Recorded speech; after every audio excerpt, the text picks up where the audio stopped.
Hey everybody, welcome back into the Lettermen Lounge. This is Lettermen Live. It's brought to you by our good friends at Roosters. It's a fun, casual joint, and we're going to have a fun, casual conversation. I'm not even sure what all we're going to talk about, but the snowpocalypse is coming. Yeah. So we have to get it in, make sure that we can have our show on Mondays in here, and Nicole Cox is back.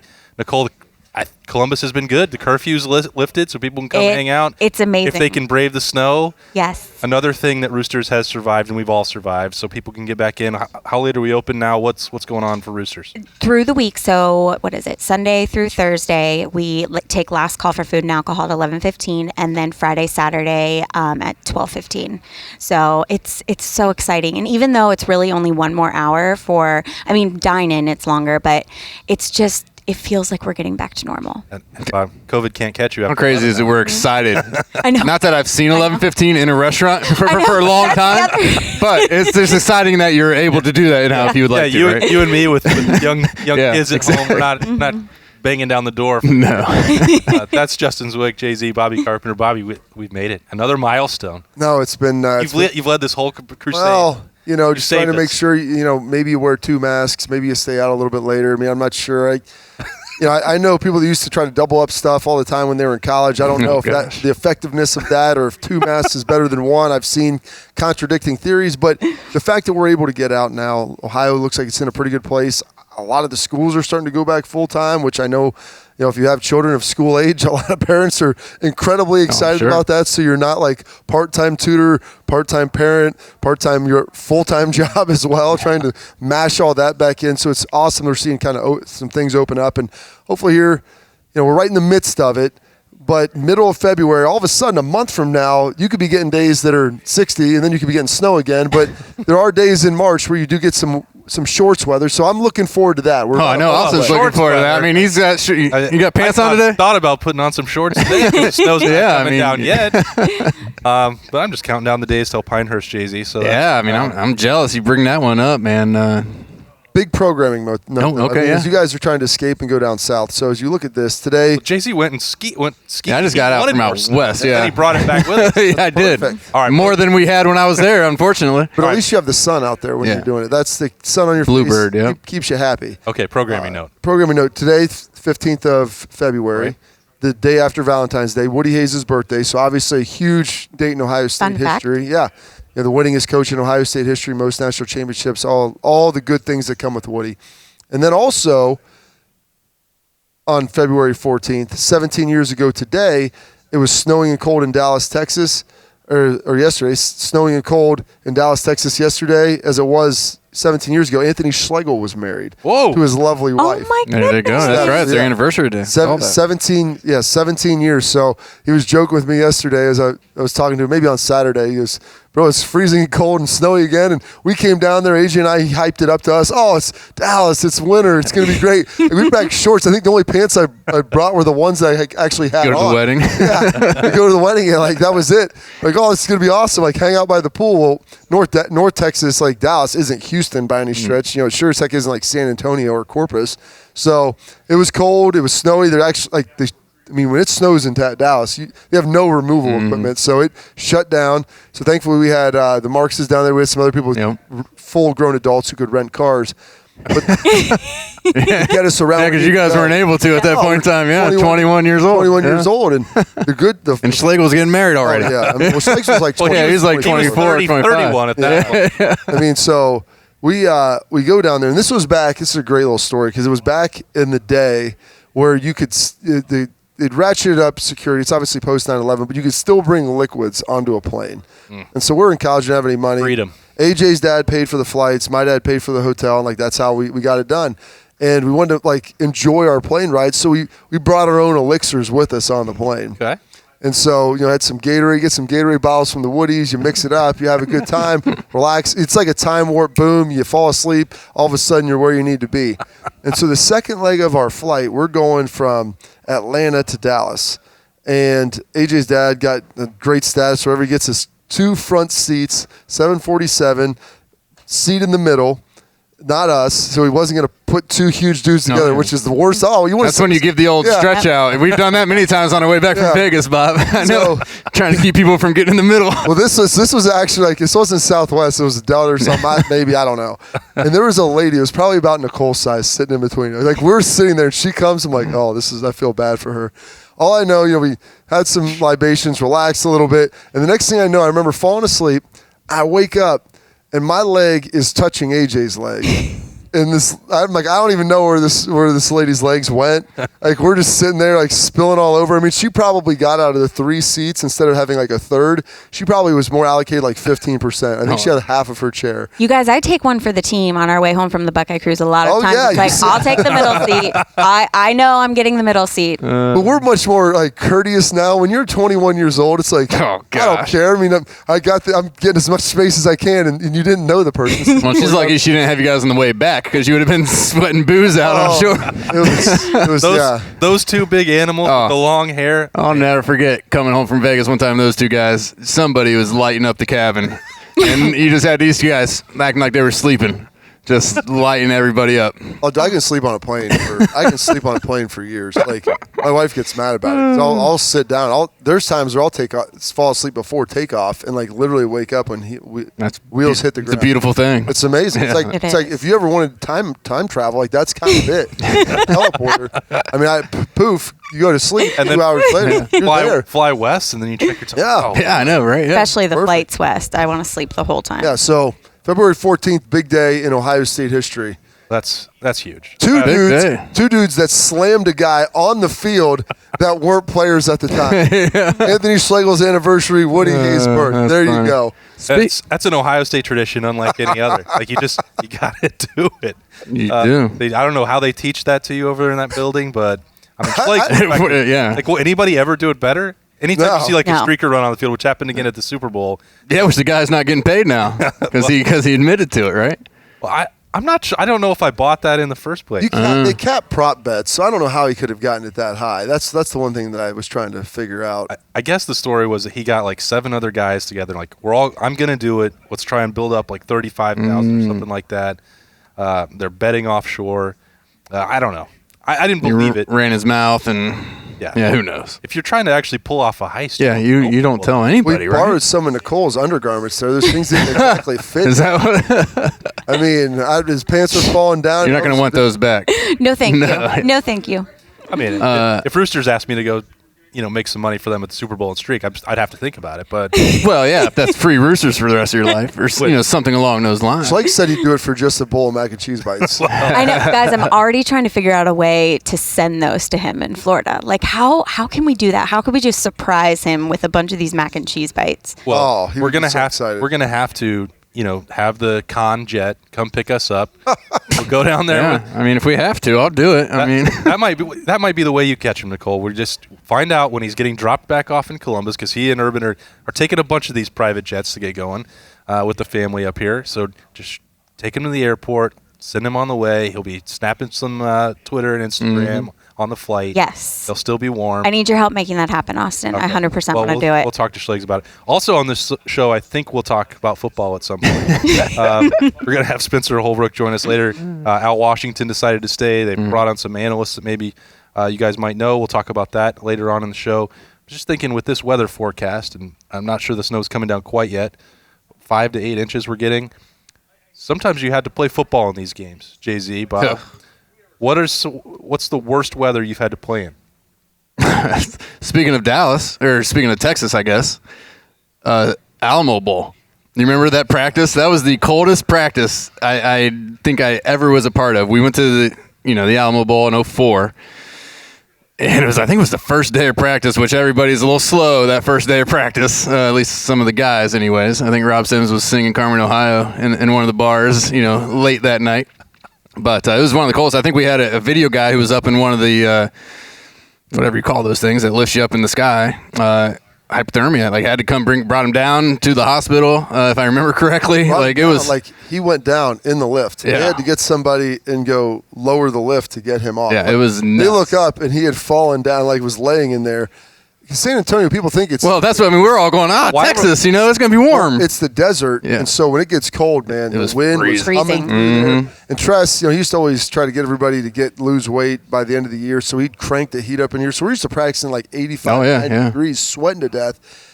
And you go down there, I mean, it was the worst. It was awful. No one was prepared for it. We didn't have any cold gear. It wasn't like you're going to play in a cold game. This stuff. You're in a bowl game, like we're used to Scottsdale. And let's practice inside the Alamo Dome? We were at a high school field, grass. Trinity High School. Is that what it was? Yeah. Oh, yeah. Yeah, that was one of my worst. I'll never forget practice. That. Okay. Yeah.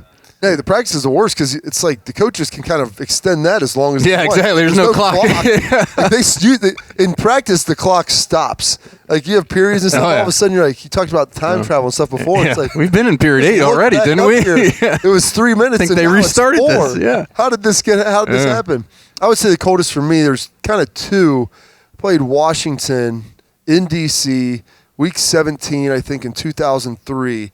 And it wasn't all that cold. It was about 40, but it was about 25 miles an hour in a driving rain. It was awful. Like you just literally soak yourself in water and walk into a wind tunnel. It was awful. And for it not being like sub-freezing, I'm like, I would have died for it to be 30 degrees. Just turn that into snow, and it would have been fantastic. Oh, for sure. Because you're just not chilling your bones. And then played up in Green Bay week 17, I think, my 6th year in Detroit.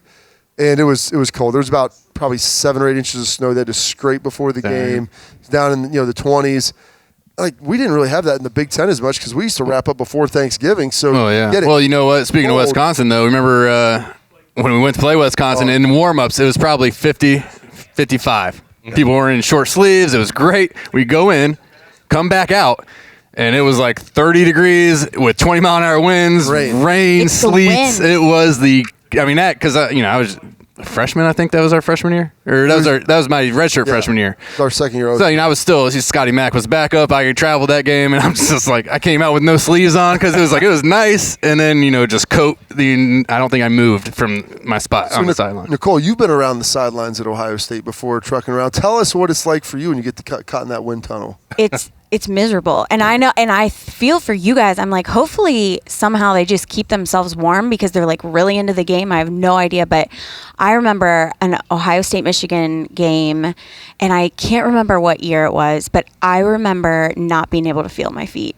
And I got home and I was like concerned. It may have been 02. 02 was a pretty cold Michigan game. I was very concerned. My hands were frozen, and we had like double gloves, tons of coats, and it was still just. Let me tell you the secret with the gloves, and this is what a guy in the NFL told me. You wear the latex gloves under your real gloves, and it's like a seal skin on there, and it locks in. Because those are hot when we put them on in the kitchen. Oh, your hands will be sweaty, yeah. And so that's the secret. You get the normal gloves, but underneath you put the latex. And so you see a lot of NFL wide receivers. The guys you got to keep them off the heater too much because they will start to melt into your skin. Because you see guys all the time, they'll burn their pants. You're so numb, you get so close to the heater, you have your hands on it, and the gloves will heat up and start to melt. But the latex gloves underneath whatever glove you're wearing. Bobby, that is the greatest idea. Thank you. Just teaching us things. I love it. Another cold one, 04. You remember our spring game? You were talking about how in March you might get 60-degree weather and snow. I think that spring game in 04, we had snow, sleet, wind, and 30 to 35-degree weather. That was probably the worst as far as the practice goes. You get sunburned early in the spring. It was just terrible. It's your spring game. You want to go out and have a good time afterwards, enjoy the springtime, and it was snowy, windy, and rainy. Usually these two get to run around. They're being. They don't know how hard I didn't do too much running around. Yeah. That's the thing. Not for the spring game that year because it was Jay-Z had another year left, but it was going into our 4th year, so it was seniors, a lot of us, and we're going out there and playing. And they're pulling us in the first quarter. I'm like, this is no way, not now. Yeah. Dude, you wanted us to come out here and told us you want to do this? Yeah, we're doing it. I'm playing the whole game because I'm not going to stand here and just freeze to death on the sidelines. I might as well is the worst. I got dressed up. Yeah. I've already got a sweat going. I might as well just keep it going. Unless you're going to let me shower up and put real clothes on, I'm going out. So we kept trying to sneak into the game late because it was just so brutal. Oh, it's bad. Yeah, it's no fun. I feel like though I've noticed going to the bowl games the past couple years. So not this past national championship, but the one before in Dallas, it was everybody came back, and mind you, it wasn't as cold as a Green Bay, Wisconsin, or anything. But even in Scottsdale 2 years ago, bad weather there. I mean, and people didn't prepare. So that's the worst part. And you can't find gloves at the store there. It's not like they're just packed, with snow. Oh, they don't have winter stores down there? Oh, my goodness. It was cold. It was really cold. That's when we should have known, Nicole, that something was going to go wrong. Like, the universe had shifted. It rained every day in Scottsdale. Ohio State should be winning that game, and then it was like all the calls, everything. We don't even have to relive it again, but it was because something was wrong before the game started. Yeah. It's raining all week in Scottsdale. Our hotel lost electricity for I heard about that. It was just a lot of things were going wrong. But it's just so much harder for us in the media and the fans, Bob. Yeah. Have sympathy for us, please. 2003, I'm covering New Mexico at Wyoming in a blizzard. They don't even know if New Mexico is going to make it because they didn't have at that time, they didn't have an extra hotel for visiting teams to stay in Laramie. So they stayed in Cheyenne. So you have to bus over a mountain and come down, and come down to 7,200 feet. And it snows all night. We get like 26 inches of snow that Gosh. there's maybe 700 people in the stands. New Mexico made it. They couldn't move on the field. It was one of the worst games you've ever seen for obvious reasons. But they got so much snow that the press box door wouldn't close. And I was, the youngest person on the beat at that point, so my seat was right by this door that wouldn't close. So I just had, I was trying to write with, those cart mitts that I had for golf, just scribbling with mittens on. I couldn't, I couldn't move like you guys. You just be warm there on the field. It's so much easier to go. Well, I think that's what I want to hear. I want to hear your growing up in Wyoming state championship golfer.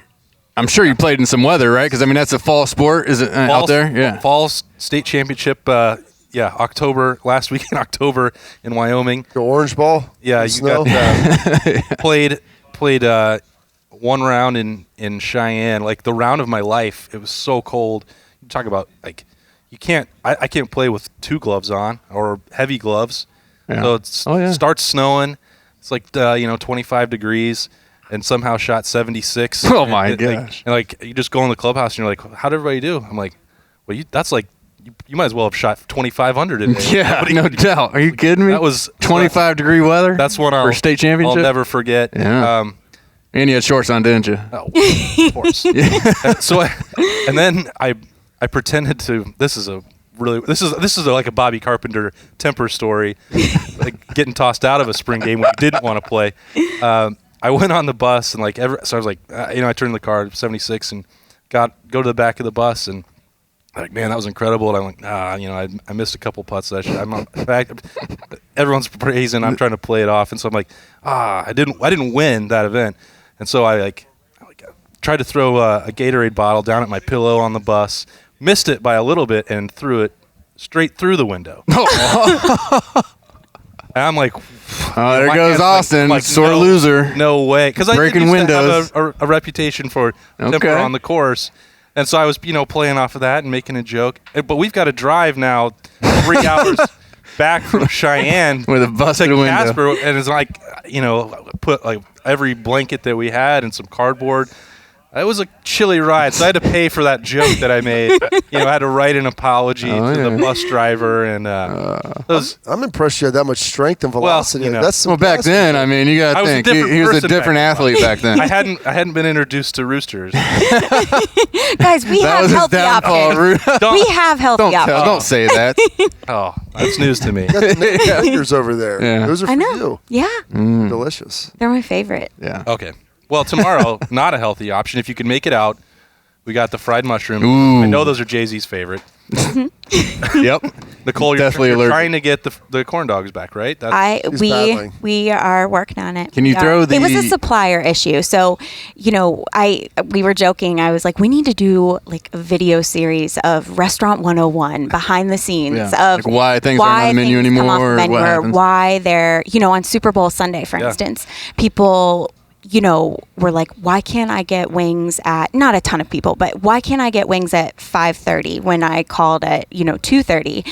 And it's like there is a system and the fryers can only handle so much. And we've got it down. We've done everything we can. And we even have our food truck at one of the restaurants to help with all the wings. We went through, 209,000 wings Oh, on Super Bowl Sunday. on Super Bowl Sunday? Wait. That's just without traditional. flags. But that's just traditional. We went through 160,000 boneless Oh, my on God. Super Bowl Wow. Sunday. That is wild. Didn't So thank you everyone Yeah. for like ordering from us. I mean, Is it that means max so much to capacity, us. Nicole? Could we get any more wings out of there? Do you want Schleg's and I to come down? We'll sit through this process. This Oh, time, I- all your supply chain. You wait through till it. next week. I will bring all of the research we have on it. I mean, we would have area meetings on, we just would learn every year. So now that's why we offer the early bird special if you pick it up Just doing it. between 1 and 4 or 1 and 5. That way Yeah, it can lets smooth off it, some yeah. of the pressure from that dinner hour. Wow. Because we want to be able to serve everyone. You know, we feel terrible if we aren't able to. So Do you want to serve them those chips that you guys used to make? working on that Yeah, too. okay, Wait, okay, oh, yeah, okay, that's right. okay. Nicole didn't You know know what? that she was coming in here for. All right, well, you know, Jason, they, about the don't. It's menu. a sore they subject. brought up the corn dogs, and I They're had a my- conversation with one of the waitresses here, and I'm like, the chips are gone. They're my What? favorite. I know. They're my favorite ever. And they They're used my to be at husband's all favorite. they'd be at all the golf events. I mean, it'd be Yes. wings and chips. So our catering department. So another behind the scenes. Let's- Another behind the scenes. That's what we're here for. yeah, It's we're here- February 15th. Yes, we So- need behind the scenes. The mini corn dogs. We were having supplier issues. So people like with Can we go COVID. talk to him for you? You know, I know. With Send in co- the muscle. Yeah, for COVID, we don't. A lot of manufacturers used to work 7 days a week, and now they aren't. And the place we get our chicken wings from, they're the best ever, and they have an agreement with us that they will continue to do 7 days a week just so we can make sure we have enough chicken. So that's good. But the mini corn dogs, whatever the supplier is, they were having issues getting us the product. So that was the issue with that. And then the chips was a cooking consistency issue, but we're working on it. Okay, We're well, working yeah, that on was it. man. I went Because- to order some one day, and they're like, They're no. consistently good. Yeah, they're Oh, very even consistent. my Like thing a was Golf event. Oh. even if they're like too crispy or not cooked enough, they're good They're still any good. way you get Mhm. them. Dip them some Okay? ranch. Give me the Forget extra about it. crispy. Guys, Well, thanks yeah. for bringing it up. Yeah, No, oh, seriously, gosh. thanks for bringing it up. It I was- love it. It was a sad I day. love it. Oh. Corn dogs were Bob, you sad, have but I any- mean the chips. I love those. Do you have any Oh, complaints they're my about favorite. the Roosters It's like- menu? No, While Nicole's sitting here. I didn't realize the chips were gone. Bob thinks the That's- Bob thinks the salad and the grilled chicken are very Oh, good. listen, I got some of the. Are you off your fast now, right? Yeah, man. So I've got a pizza going there. The Okay. salads here are really good. So I get No, I know. Everything's Mm-hmm. good, right? the sandwiches are fantastic. I mean, listen, the problem is when I come here, Yeah. because there's so many different You eat things. too Like, many. Mm-hmm. I forgot there was even a back side of the menu. 'Cause there's pizzas at. I'm like, oh. I guess there's I've a just whole other- never got to that healthy page in the menu. That's probably my issue. It's a special menu, Austin. You have to ask for it. Well, the healthy one. The rest of it's all in my mind at this point, so I don't even need that. We're going to let Nicole, after all of that, go, and she's going to go work on getting the chips for JC. Yeah, there Yes, we go. the chips and the mini corn dogs. We're going to turn her loose, and we're going to replace her with Spencer Holbrook and actually talk about a little bit more football. Nicole, glad to have you back. Thanks for joining Thanks us. for having me, guys. We'll be right back on Lettermen Live, brought to you by Roosters. Roosters is one of the unique companies that we deal with. They're involved in everything we do, from our personal foundation to also the Cancer Research Fund. And that's from the Buckeye Cruise from Cancer to all the events leading up to the Buckeye Cruise. They donate back to different organizations that are near and dear to their heart, and we're so fortunate to have been with Roosters now for a long, long time. All the folks at Roosters are just genuinely kind folks, and they want to make a difference. Thank you, Roosters Foundation. Thank you, Roosters Foundation. Thank you, Roosters Foundation. All right, welcome back into the rest of Lettermen Live, brought to you by Roosters. We've got Spencer Holbrook now in the house. I can't believe that Bobby and Jay-Z didn't know about your nickname, but Yeah. that's, We're gonna go ahead and knock that out right now. well, I don't know. I mean, everybody who watches already knows. yeah, they've heard it. We'll just share it after. I mean, I've heard it before, but I don't know where it originates Yeah, from. it's a good tale for after the show's over. Okay. We'll catch you guys up on that. Last week, a busy week. We talked about it on Monday, and it was hard to believe, Bob, that it still didn't resolve itself until later in the week, Wednesday, Thursday, for Al Washington to make his decision to stay. But as we talked about, it really was a tough call with the amount of money, maybe what that career could lead to at Tennessee or not lead to, and then sticking with the situation like this. And he did not, to my understanding, get that raise that you and I talked about to 7 figures. There is going to be a new title, run game coordinator, but I think it's a modest raise for Al Washington to stay, and that I think is what made it maybe drag out. Well, here's the good news. Since everybody that works at Ohio State is a public employee, all those things will be disclosed. Yeah, so find that they out. can hem and haw and pretend like we're not going to talk about this right now. But at the end of the day, thank you to the Freedom of Information Act. All those things are going to be out there. And so if he didn't get $1 million, that really bothers me. because, and I don't care where the money came from. And honestly, people get upset. Like, it's a single income family, and football funds everything right now. And it's not even close. And so, you know what? You want to compete with Alabama. You want to compete with Clemson, these elite schools. Like, they pay their coaches a heck of a lot of money. And so you've got to come strong and raise the bar with that. And so, yeah, you get a title bump, you get a little bit of a raise, but my goodness, man, like with what they were talking about paying him at Cincinnati, it's life-changing money for a guy who's never had any type of payday like that. He's really good. He's a great recruiter. You know, he does a good job coaching his players. I think he relates really well to players. There's a lot of upside. He's young. He's a Columbus guy. Like, I'm really happy he stayed here. And, you know, super excited for him to be on the staff going forward because I love helping him out in anything that I can because he's a very humble guy and he's an egoist dude, which helps a lot too. Yeah. But, you know, his dad played here. They need to find a way. Like, we've spent a lot of money at Ohio State on some things that maybe are ill-advised, I would say. Yeah, sure. Not the most necessary. Maybe we could probably start allocating some of those dollars a little bit better. Mm-hmm. Yeah, you see these programs. I mean, like Clemson, I think, has had their defense coordinator for how long, right? And he's making, $2 million? $2 million But, I mean, that's what you got to do, Tony right? Elliott's $2 million a yeah, year. so you got to do. I mean, it's easy for us to say, oh, you know, Al shouldn't take that job, you know, blah, blah, blah. But 1.5 is a lot of money, right?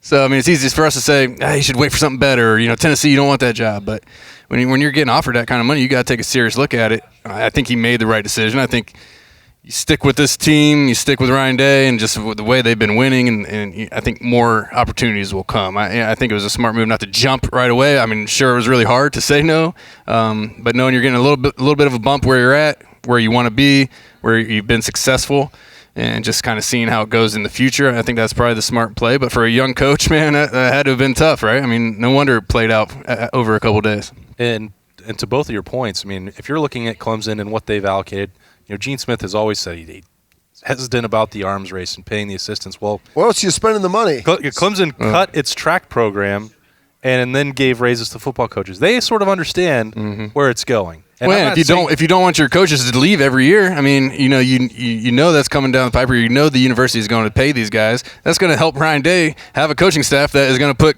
them into the playoffs. And I'm not year. saying that. I don't mean to suggest that it's right to just get rid of every other sport. Like, you should keep playing. If you're paying the bills, you can do what you got to do, right? You do have to recognize what is funding that. So, and here's the problem that I have with it. And believe me, they have 36 varsity sports at Ohio State.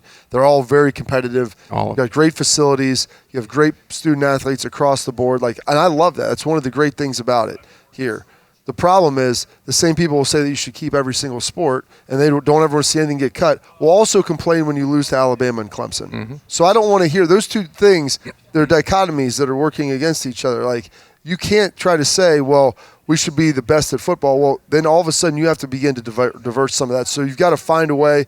And frankly, right now, I mean, it's probably a difficult time to fundraise. You know, you didn't have season tickets. You're kind of a little budget crunch at this point in time, I would imagine, just due to the lack of, people in the stands and, the economy at large. Everything, yeah. Yeah, I mean, there's just a lot of businesses that probably would be more willing to help contribute and donate that probably don't have the means to do so at this point in time. And so I understand all of those things, but it's tough. Like, don't tell me you want to be the best and complain because people were ticked off that they lost to Alabama. Great. Yeah. That's awesome.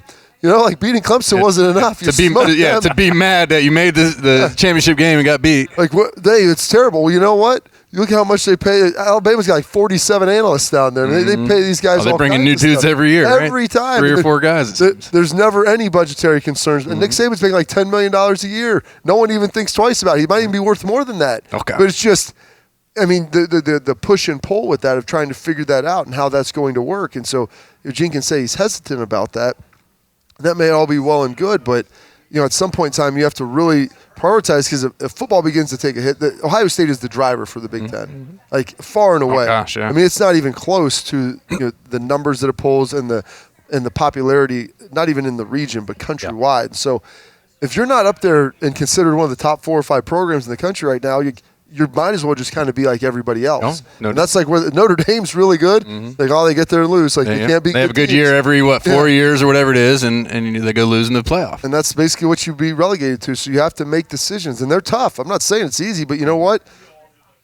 Athletic director Gene Smith's he's making $1 million now too to make decisions like that. Yep. So you have to figure out ways. You're going to hurt some people's feelings if you want your program, your football program that kind of handles things around here to be successful and continue to be successful. On one end, it's not that easy, Bob, and everybody understands how difficult these decisions are. But at the end of the day, when you get the budget sheet and you see, that many $100 million in football revenue, maybe that's the sport that we should be paying the coaches for. Maybe that's where we need to allocate a little bit more funds. And if you're having trouble doing that, well, maybe it's time to look in the mirror and see, what are we spending money on that maybe should go to Al Washington, Brian Hartline, these coaches that are making you be able to fund 36 sports.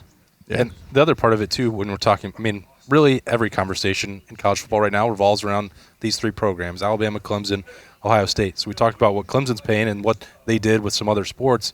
Alabama seems to have recognized, and it's not solely about supporting football as much as it is a recognition that Nick Saban and a national championship brings in 100,000 applications to the school. Oh, yeah. Mm-hmm. And that's, so I'm not, maybe just to pin it all on Gene Smith would not be accurate.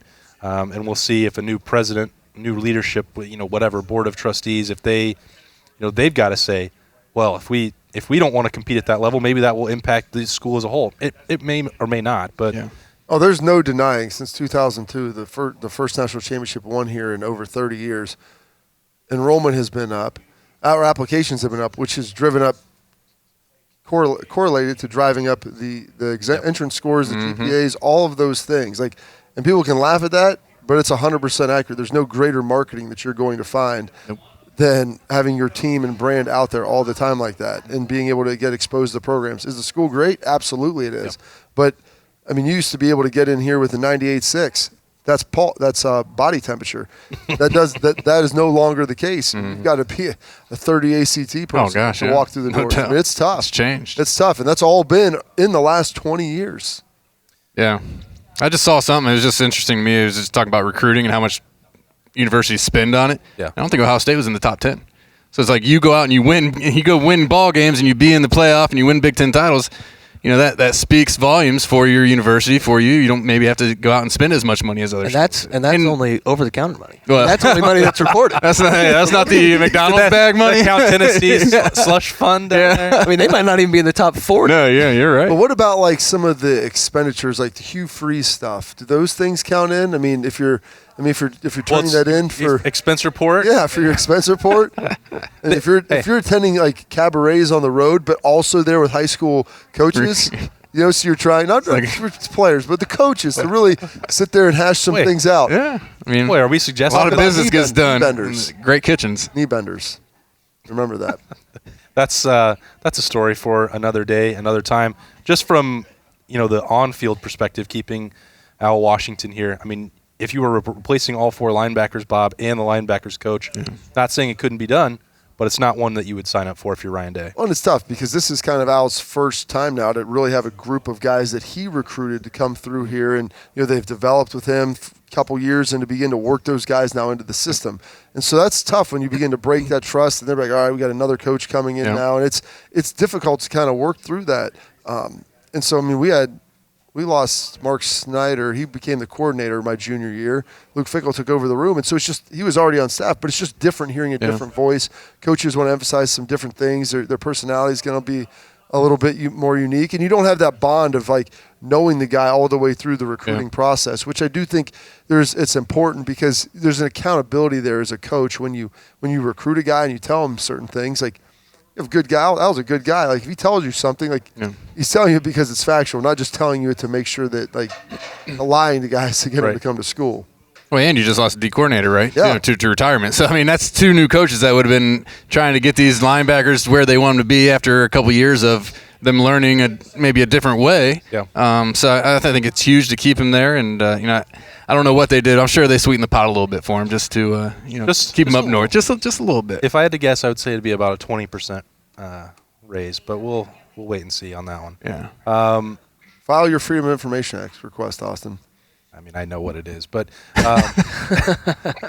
Spencer, they also hired a couple analysts last week, so we talked about this. Paul Rhodes, pretty big name. Maybe I love that everyone refers to him as Iowa State's head coach. He hasn't been at Iowa State in 5 I know, or but 6 if you've years. been a head coach, that's like when you're writing somebody's obituary. Like that's the highest thing he's achieved. Obituary. Well, I mean, There we go. That was the pinnacle of his career. Let's be honest here. If you're going to put something on there, you're not going to say he was just the Arizona defensive coordinator. yeah. Were they Well, not that good last doesn't. year? Did they not do I so think well? Arizona State probably just I scored think they again. gave up. I was going to say, didn't they give up 75? It was like 80 points. It It was was something crazy. a debacle. And somebody, because somebody asked me about that right away. Like, oh, well, this guy's defenses were terrible at Arizona, and he hasn't been good for. Iowa State wasn't that good. Well, he was pretty good at Pitt. That was a long time ago. 5 top 30 scoring defenses.